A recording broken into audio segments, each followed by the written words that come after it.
Hello दोस्तों, नमस्कार। आपका सुनील क्लासेज में एक बार पुनः स्वागत है। हमने पिछले लेक्चर में आपको प्रकाश और प्रकाश के गुण के बारे में समझाया था। आज उसके आगे हम लोग चलेंगे। प्रकाश के अपवर्तन और प्रकाश का अपवर्तन क्यों होता है, अपवर्तनांक आज के बारे में पढ़ेंगे। सबसे पहले हम लोग जानेंगे कि प्रकाश का अपवर्तन होता क्या है। तो प्रकाश का जो अपवर्तन होता है, इसको इंग्लिश में बोलते हैं रिफ्रैक्शन ऑफ लाइट।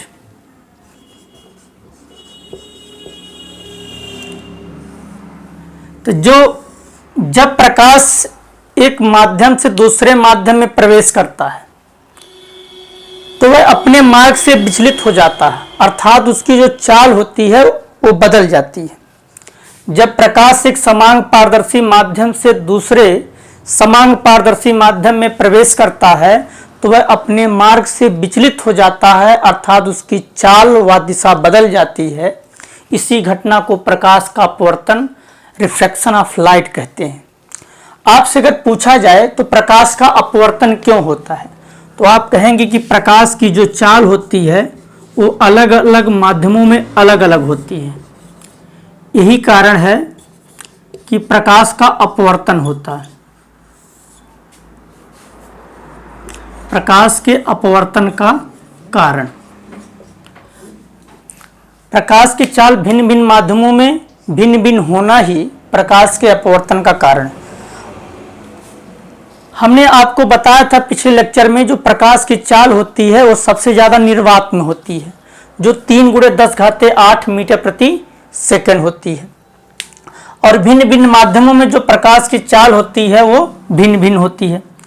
तो आज हम जानेंगे कि प्रकाश की चाल जो भिन्न भिन्न माध्यमों में कितनी होती है और कैसे हम माध्यम में प्रकाश की चाल को ज्ञात कर सकते हैं। तो हमने पढ़ा प्रकाश का अपवर्तन क्या होता है और प्रकाश के अपवर्तन होने का कारण क्या है। तीसरे टॉपिक जो हम लोग पढ़ेंगे, इसके नियम भी होते हैं, और जो इसका नियम है वो 2 नियम है।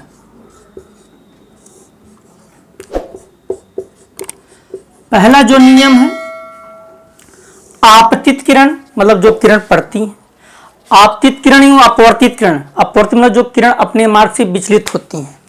आपतित किरण एवं अपवर्तित किरण तथा आपतन बिंदु पर अभिलंब सदैव तीनों एक ही तल में होते हैं।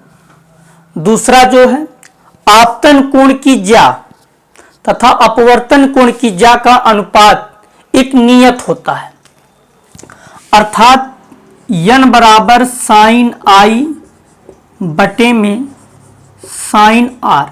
साइन मीन्स होता है ज्या, आई मीन्स होता है आपतन कोण, आर जो है आपका यहाँ अपवर्तन कोण, और जो ये n है वो अपवर्तनांक है। और जो अपवर्तनांक होता है वो पहले माध्यम के सापेक्ष दूसरे माध्यम का ज्ञात किया जाता है। इस n को हम लोग यहाँ रिप्रेजेंट ये भी कर सकते हैं कि 1n2 बराबर साइन आई बटे में साइन आर। इसको पढ़ने का तरीका है, 1n2 को पहले माध्यम के सापेक्ष दूसरे माध्यम का अपवर्तनांक बराबर साइन आई बटे में साइन आर। इसको हम लोग एक नियम और से जानते हैं, अर्थात जो अपवर्तन का दूसरा नियम होता है उसे हम लोग स्नेल का नियम भी कहते हैं। अपवर्तन के द्वितीय नियम को हम लोग स्नेल का नियम कहते हैं। अपवर्तन का 2 नियम है। पहला, आपतित किरण एवं अपवर्तित किरण तथा आपतन बिंदु पर अभिलंब सदैव तीनों एक ही तल में होते हैं। दूसरा, आपतन कोण की ज्या तथा एक निश्चित तरंगदैर्घ्य के लिए अपवर्तन कोण की ज्या का अनुपात नियत होता है, अर्थात n बराबर साइन आई बटे साइन आर, या आप इसको लिख सकते हैं 1n2 बराबर साइन आई बटे साइन आर। 1n2 को हम लोग पढ़ सकते हैं कि पहले माध्यम के सापेक्ष दूसरे माध्यम का अपवर्तनांक। ऐसी अपवर्तन के द्वितीय नियम को हम लोग स्नेल का नियम भी कहते हैं। तो यहाँ हम जानेंगे कि n क्या होता है। n माने अपवर्तनांक। तो अपवर्तनांक का जो सिंबल होता है वो n भी होता है और म्यू भी होता है, लेकिन ज्यादातर आपको n ही लिखा मिलेगा, बट जानेंगे दोनों सिंबल। अपवर्तनांक अपूर्णांक को हम लोग इंग्लिश में बोलते हैं रिफ्रैक्टिव इंडेक्स।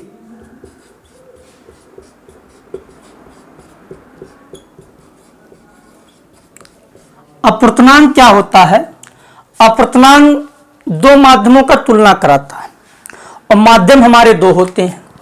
जो पहला माध्यम होता है वो होता है सघन और दूसरा जो माध्यम होता है विरल।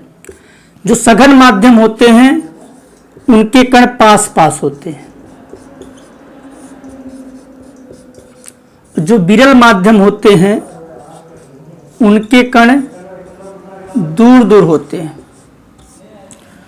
तो अपूर्णांक वह भौतिक राशि है जो यह व्यक्त करता है कि एक माध्यम दूसरे माध्यम से कितना गुना सघन अथवा कितना गुना विरल है, अपूर्णांक कहलाता है। जो अपूर्णांक का सिंबल होता हमने बताया भी आपको, इसे यन या म्यू से प्रदर्शित करते हैं।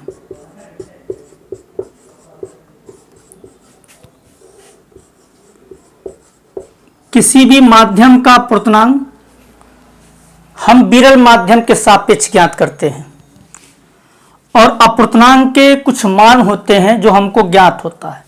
अगर हमको किसी भी माध्यम का अपूर्णांक ज्ञात है तो हम उस के अलावा किसी अदर मीडियम का हम अपूर्णांक ज्ञात कर सकते हैं। जैसे हमको जो है y के सापेक्ष जल का अर्थात ANW, y के सापेक्ष जल का अपूर्णांक कितना होता है तो आप कहेंगे 4/3। ये निश्चित होता है, मान हमको ज्ञात होना चाहिए। पढ़ते क्या है? A माने एयर, W माने वाटर। इसको पढ़ेंगे y के सापेक्ष जल का अपूर्णांक। जो पहले लेटर्स है उसको हम लोग उसके सापेक्ष पढ़ते हैं। y के सापेक्ष जल का अपूर्णांक बराबर 4/3। y के सापेक्ष कांच का अपूर्णांक जो होता है 3/2। y के सापेक्ष हीरे का जो अपूर्णांक होता है वो 12/5। और माध्यमों का अपूर्णांक होता है, बट हमको इन तीन माध्यमों का अपूर्णांक पता होना चाहिए। बाकी किसी भी माध्यम का अपूर्णांक अगर हमको नहीं ज्ञात है तो हमको प्रश्न में बताया जाएगा, बट ये तीन हमको अपूर्णांक इसलिए पता होना चाहिए क्योंकि ज्यादातर यही पूछे जाते हैं। यहाँ पे सिंबल को हम समझेंगे। ए मीन्स होता है एयर और एयर मीन्स होता है वायु। जी मीन्स ग्लास, ग्लास मीन्स कांच और डी माने होता है डायमंड, हीरा और डब्ल्यू मीन्स होता है वाटर। वाटर मीन्स होता है जल। तो हमको इन तीन माध्यमों का अपूर्णांक पता होना चाहिए और इसको पढ़ने का तरीका हमको पता होना चाहिए कि वायु के सापेक्ष जल का अपूर्णांक कहता है तो हम लोग उसको लिखेंगे सांकेतिक भाषा में ANW। कितना मान होता है? 4/3। ENG का मान कितना होता है? 3/2। END का मान कितना होता है भाई? 12/5 होता है। तो हम लोग किसी भी माध्यम में प्रकाश की चाल को भी फाइंड कर सकते हैं। उसके लिए हमारे पास एक फार्मूला है। किसी भी माध्यम में अगर हमको प्रकाश की चाल ज्ञात करना है तो उसके लिए फार्मूला होता है N बराबर C/V। N बराबर C/V, where N equal to refractive index अर्थात अपूर्णांक, C equal to velocity of light in air यानी निर्वात में प्रकाश की चाल, and V equal to velocity of light in medium मतलब माध्यम में प्रकाश की चाल। तो इसको आप हिंदी में भी लिख सकते हैं, अपूर्णांक बराबर निर्वात में प्रकाश की चाल बटे माध्यम में प्रकाश की चाल। अब जैसे हमको पता है कि निर्वात में जो प्रकाश की चाल होती है ऑलरेडी हमको पता है 3 × 10⁸ मीटर पर सेकंड होती है। हमने आपको ये भी बताया था कि सबसे ज़्यादा जो चाल होती है वो निर्वात में होती है जो 3 × 10⁸ मीटर प्रति सेकंड होती है। आपसे पूछा जा सकता है कि कांच में आपकी प्रकाश की चाल कितनी होगी, जल में प्रकाश की चाल कितनी होगी, हीरे में प्रकाश की चाल कितनी होगी।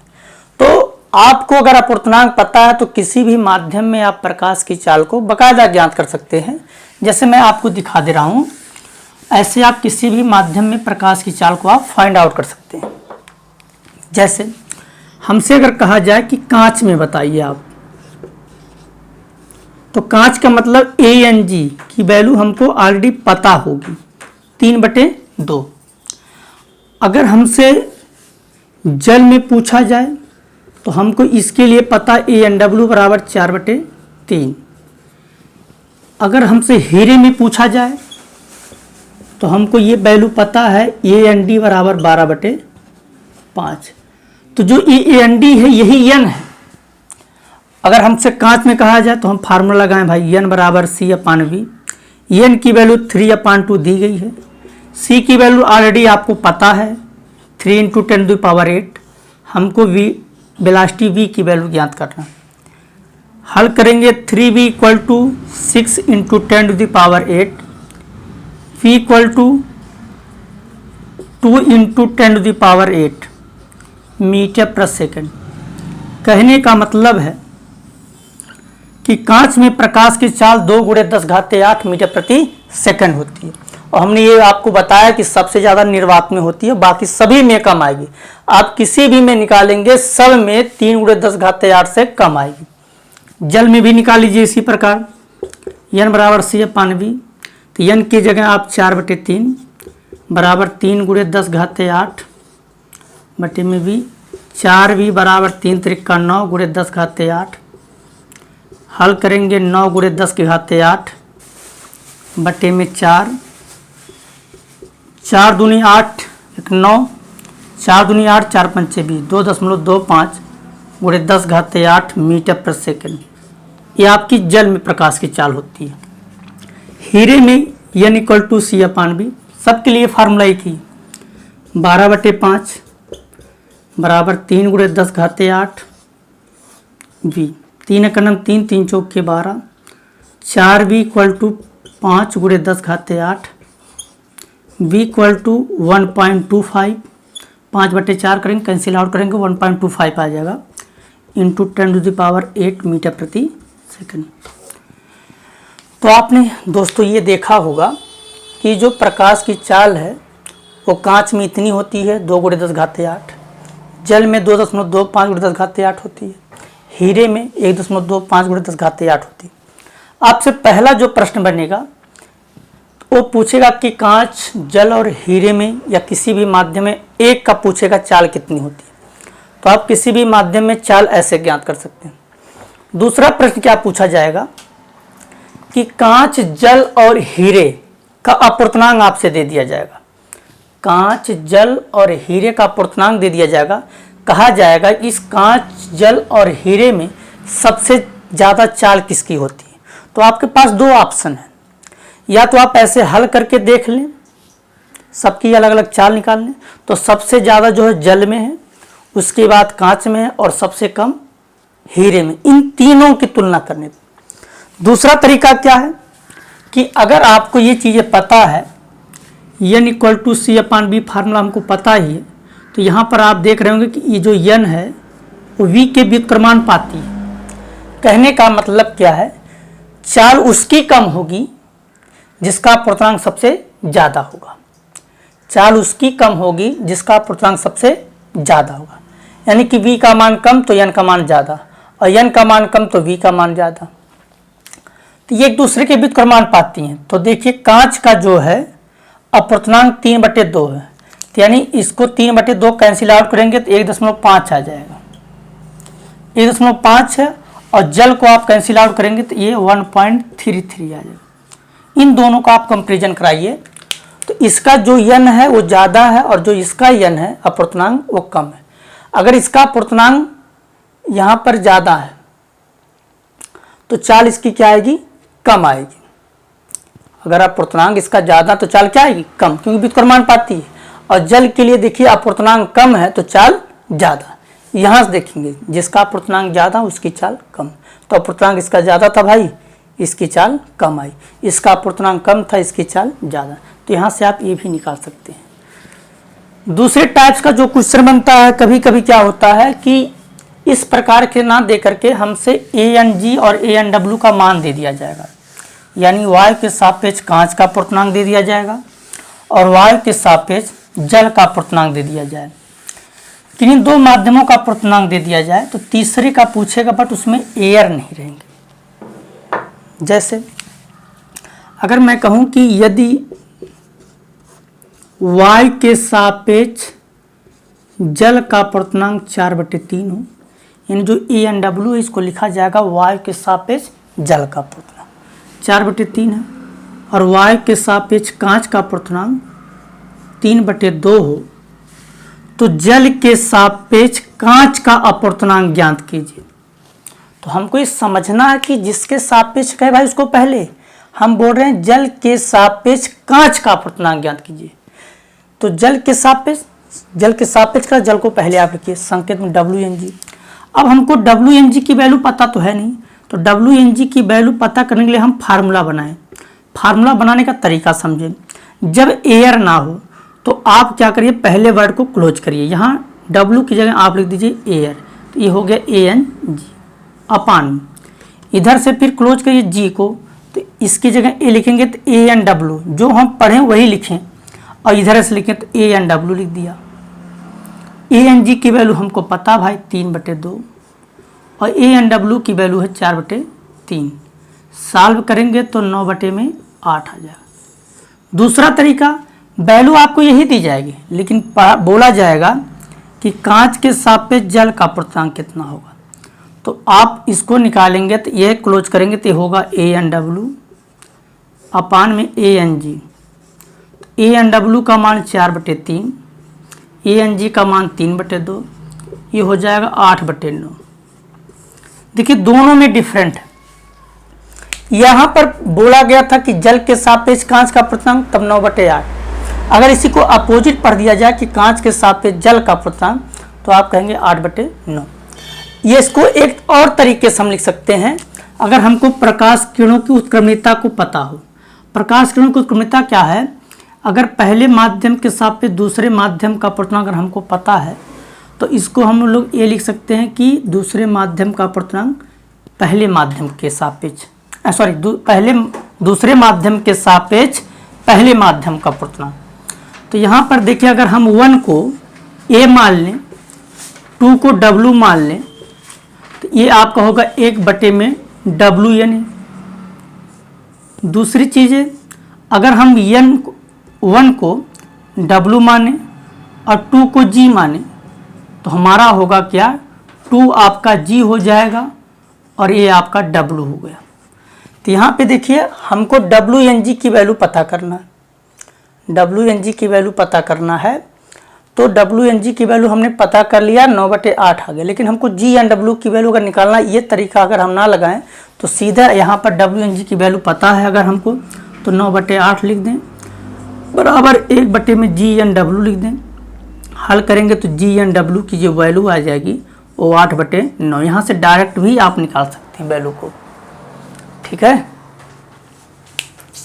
तो दोस्तों इस प्रकार आप जो है अपूर्णांक की वैल्यू को ज्ञात कर सकते हैं, और अपूर्णांक के बारे में आप से जो सवाल पूछा जाएगा आप उसका जवाब दे सकते हैं। अगली जो बातें हैं आपसे ये पूछा जाएगा कि जब प्रकाश एक माध्यम से दूसरे माध्यम में प्रवेश करता है तो क्या क्या परिवर्तन होता है। कहने का मतलब, अगर विरल से सघन में जाए या सघन से विरल में जाए, किसी भी माध्यम से किसी में जाए, तो उसकी जो चाल होती है, तरंगदैर्घ्य होता है, तीव्रता आदि सब बदल जाते हैं। एक माध्यम से दूसरे माध्यम में जाने पर चाल, तरंगदैर्घ्य, तीव्रता सब बदल जाते हैं, लेकिन एक चीज़ नहीं बदलती है, जो है आवृत्ति। तो आवृत्ति का मान नहीं बदलता है। क्यों नहीं बदलता है? क्योंकि जिस अनुपात में चाल बदलती है उसी अनुपात में तरंगदैर्घ्य भी बदलता है, जिसके कारण जो है v/λ का मान नियत होता और आवृत्ति का मान नहीं बदलता है। अर्थात आवृत्ति बराबर होता है 4/तरंगदैर्घ्य। तो चाल भी उसी अनुपात में बदलता है जिस अनुपात में तरंगदैर्घ्य परिवर्तित होता है। इसके कारण v/λ का मान नियत होता और आवृत्ति नहीं बदलता है। तो यहाँ पर प्रश्न बनेगा, एक माध्यम से दूसरे माध्यम में जाने पर क्या अपवर्तित रहता है, तो आप कहेंगे आवृत्ति। दूसरी चीज़ है, अगर विरल से सघन माध्यम में जाएंगे तो चाल कम हो जाएगी, और सघन से विरल में जाएंगे तो चाल बढ़ जाएगी। तो दोस्तों आज हमने जो है प्रकाश के अपवर्तन के नियम एवं अपवर्तन होने का क्या कारण है और अपवर्तनांक और किसी भी माध्यम में हम प्रकाश की चाल को कैसे फाइंड आउट कर सकते हैं इसके बारे में सीखा और शेष अगले टॉपिक में समझेंगे। धन्यवाद।